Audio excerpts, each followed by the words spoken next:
Sir ఇప్పుడు భారత్‌కి అటు అమెరికా భేదాలనేవి భారత్‌ని డ్యామేజ్ చేస్తుందా? అమెరికాని డ్యామేజ్ చేస్తుందా? ఎవరు నష్టపోయే అవకాశం ఉంది ఈ గొడవలో? ప్రపంచంలో హ్మ్. ఒక బలమైనటువంటి శక్తులుగా ఉన్నటువంటి అమెరికా, హ్మ్. భారత్ మధ్య సంబంధాలు ఖచ్చితంగా ప్రపంచ వ్యవస్థని, ప్రపంచ ఆర్థిక గతినే డీస్టెబిలైజ్ చేసేటువంటి అవకాశం ఉంది. ఓకే. దాంతోపాటు మరికొన్ని అంశాలు కూడా ఉన్నాయి. ఇక్కడ భారత్ మీద ప్రభావం చూపిస్తుందా, అమెరికా మీద ప్రభావం చూపిస్తుందా అంటే ఒక విషయం క్లియర్. ప్రపంచంలోని వివిధ దేశాల నుంచి వివిధ రంగాలకు సంబంధించినటువంటి ఉత్పత్తులు లేకపోతే అమెరికా ఆర్థిక వ్యవస్థ గందరగోళపడుతుంది. హ్మ్. రైట్? అవును. ఒప్పుకుంటావు కదా ఇది? హ్మ్. దాంతోపాటు ప్రపంచంలో ఉన్నటువంటి వివిధ దేశాలు అమెరికాకి ఎక్స్పోర్ట్ చేయకపోతే క్రైసిస్లో పడేటువంటి పరిస్థితి. ఇప్పుడు మన దగ్గర ఉదాహరణకు చెప్పాలంటే టెక్స్టైల్. హ్మ్. ఇప్పుడు ఇవాళ ఏ రకంగా చూసినా కానీ ఫ్యాబ్రిక్ ఇండస్ట్రీకి సంబంధించినటువంటి 2 హబ్స్ లూధియానాలో, పంజాబ్ లూధియానా, అట్లాగే తమిళనాడు తిరుపూర్. ఈరోజు అక్కడ ఒక అంటే గందరగోళ వాతావరణం, ఒక ఇన్స్టెబిలిటీ వాతావరణం, భవిష్యత్తు ఏంటో అర్థం కాని పరిస్థితి. వీటన్నిటినీ నేపథ్యంలో ఒక పర్టికులర్ అంశం గుర్తుపెట్టుకోవాల్సింది ఏంటంటే, ప్రపంచం స్వతహాగా ఏ దేశం బతికేటటువంటి పరిస్థితుల్లో లేదు.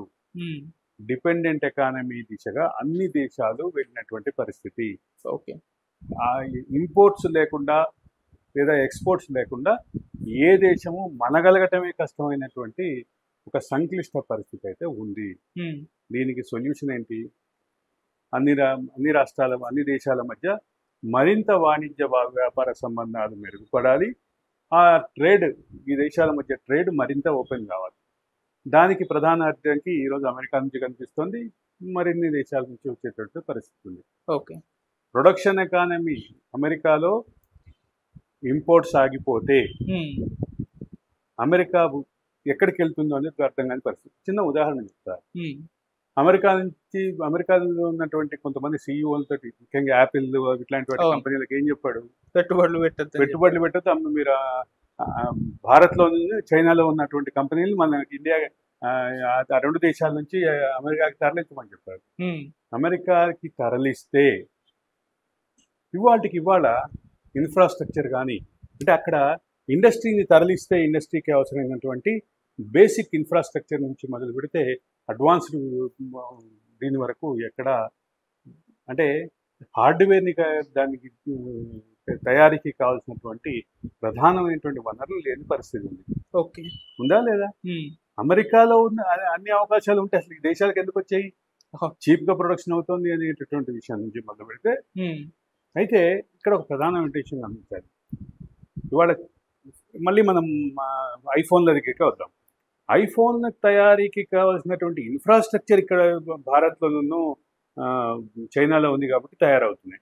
విధానాలు కూడా అందుకు అనుకూలంగా ఉన్నాయి కాబట్టి తయారవుతున్నాయి. కానీ దాన్ని నియంత్రించేటటువంటి iOS సిస్టమ్ లేదా మిగతా అడ్వాన్స్డ్ ఫోన్లకు సంబంధించినటువంటి ఆండ్రాయిడ్లో ఉన్నటువంటి అడ్వాన్స్ సిస్టమ్, వీటన్నిటిని తయారు చేసేటటువంటి, వీటిని నియంత్రించేటటువంటి సాఫ్ట్వేర్ని తయారు చేసేటటువంటి లేదా సాఫ్ట్వేర్ని డెవలప్ చేసేటటువంటి హ్యూమన్ రిసోర్సెస్ అమెరికాలో ఉన్నాయి. అమెరికాలో పోగుపడ్డాయి. ఈ దేశాల నుంచి వెళ్ళి అమెరికాలో పోగుపడ్డాయి. కాబట్టి అమెరికాకు ఉన్నటువంటి ప్రస్తుత ప్రధాన సమస్య, అక్కడ వాళ్ళు అంటే ఆ దేశ అధ్యక్షుడు అనుకుంటున్నట్టుగా అక్కడ ఈ కంపెనీలు ఇమీడియట్గా మార్పులు చేస్తే, అక్కడికి వచ్చేస్తే దానికి కావాల్సినటువంటి ఇన్ఫ్రాస్ట్రక్చర్ని సపోర్ట్ చేసేటటువంటి పరిస్థితి అక్కడ లేదు. హ్యూమన్ రిసోర్సెస్ లేవు. దాంతోపాటు అంటే ఆ ఇండస్ట్రీస్ పెరగడానికి కావాల్సినటువంటి ప్రాథమిక సౌకర్యాలు కూడా లేవు. దానికి రెడీనెస్ లేదు అక్కడ. కాబట్టి అమెరికా ఒక గందరగోళ వాతావరణంలో ఉంది. భారత్తో సహా మిగతా దేశాలు ఎక్స్పోర్ట్స్కి ఉన్నటువంటి అవకాశాలు ఆపేసినందువల్ల ఆయా రంగాల్లో తాత్కాలికంగా ఒక గందరగోళం కూడా ఉంది. వీటన్నిటికీ శాశ్వత పరిష్కారం మళ్ళీ భారత్ లాంటి దేశాలు అమెరికా తోటి తమ ట్రేడ్ని రీస్టోర్ చేసుకునేటటువంటి అవకాశాన్ని ఖచ్చితంగా అమెరికా పరిశీలించాల్సినటువంటి అవసరం అయితే ఉంది. సరే, ఇంకోటి భారత్ పైన అంటే ట్రంప్ తీసుకున్న నిర్ణయాలు ఒకసారి చూసుకుంటే అది కంపెనీలను పెట్టద్దు అని చెప్పేసి అదొకటితో పాటు ఆల్రెడీ 50% ఇక్కడ టారిఫ్స్ పెంచడం జరిగింది. 200% వరకు పెంచే అవకాశం ఉందని చెప్పేసి కూడా వినిపిస్తూ ఉంది. సో మరి దానికి సంబంధించిన ఇండికేషన్స్ అయితే ఉన్నాయి. మరి అటువంటి నిర్ణయాలు ట్రంప్ తీసుకుంటారా? అది భారత్ ఎంత ఎఫెక్ట్ చేస్తుంది? ఒకటైతే చాలా క్లియర్ గా చెప్పండి, ఉమ్, అమెరికా పట్ల భారత్ వైఖరి ఎట్లా ఆలోచిస్తున్నామో భారత్ లాంటి దేశాల పట్ల అమెరికా వైఖరిని కూడా పునరాలోచించాల్సినటువంటి పరిస్థితి ఉంది. ఉమ్, ఒక సంక్లిష్ట వాతావరణం అయితే ఖచ్చితంగా ఉంది. దానికి ట్రంప్ వైఖరే కారణమా, లేదా రెండు పక్షాలు సంయుక్తమైనటువంటి బాధ్యత వహించాలా అనే విషయాన్ని కాసేపు పక్కన పెట్టి ఆలోచిద్దాం. ఇవాళ నేను ఇందాక చెప్పినట్లుగా ట్రంప్ కోరుకున్నట్లుగా ఈ ఇండస్ట్రీ మొత్తం అమెరికాకి వస్తే ఈరోజు ట్రంప్ దానికి కావాల్సిన ఇన్ఫ్రాస్ట్రక్చర్ని, ఎన్విరాన్మెంట్ని, ఆ వాతావరణాన్ని, ఆ ప్రొడక్షన్ని రెడీ చేసేటటువంటి అవకాశం ఉందా? ఖచ్చితంగా లేదని చెప్పాలి. ఆ రెడీనెస్ లేనంత వరకు ఇంతే ఉంటుంది. ఓకే, దీనికి పరిష్కారం లేదు. ఓకే. కాబట్టి ప్రపంచ గతి ముందుకు వెళ్ళాలి అంటే ఈ రెండు పక్షాలకి ప్రాథమికమైన బాధ్యత ఉంది, సంయుక్త బాధ్యత ఉంది, విడివిడిగా కూడా బాధ్యత ఉంది అని చెప్పారు.